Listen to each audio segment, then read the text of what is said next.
Do you ever think you're missing a certain component that'll take your playing to the next level? Well, I'm Callum Bair, and welcome to Advanced Guitar Theory.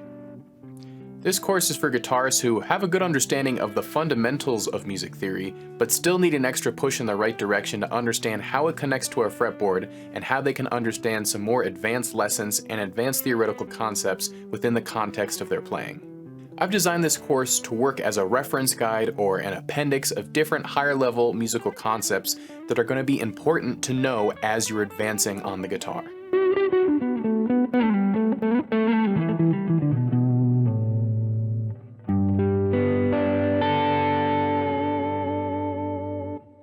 In this course, we're going to do a thorough discussion of chords, both how we can just look at a chord on its own through triads and seventh chords and some more altered chords and extended chords, as well as how we hear them in context with things like our number system and understanding how chords relate to a key.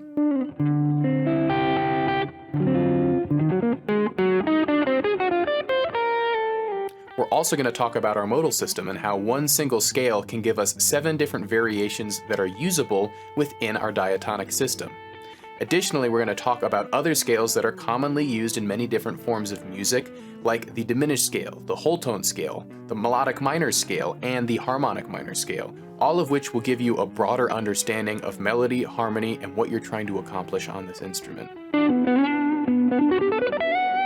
In addition to modes and our chordal theory, we're also going to continue off of that and talk about substitutions and how we can use our basic formula for finding out the chords in a key to kind of counteract what we typically think we're going to hear or anticipate as a resolution and create different sounds and different motions that have become commonplace in music. And finally, we're going to go back to basics and talk about rhythm and how we connect what we're hearing to what we might see on a page.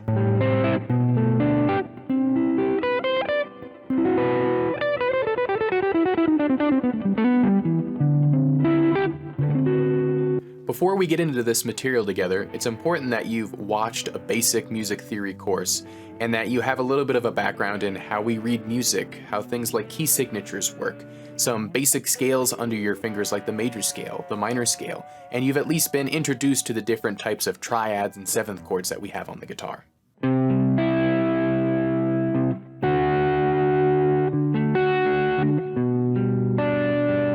After this course, you're going to have a basic introduction to some of the major theoretical concepts that are important to understand as you advance on this instrument and as you learn more advanced techniques and styles of music.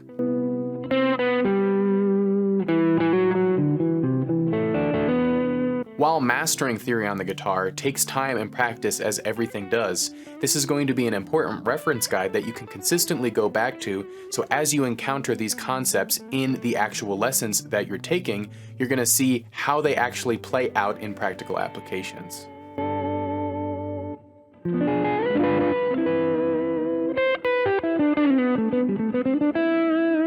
I had a lot of fun putting this course together, and I always find it really important to talk about music theory as it applies to the guitar.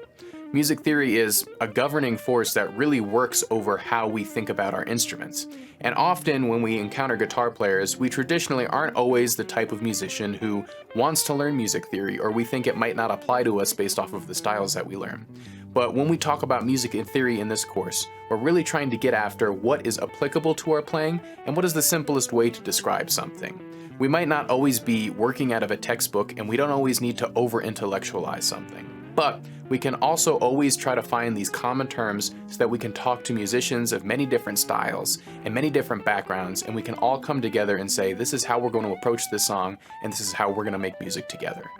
So grab your guitar and let's get started.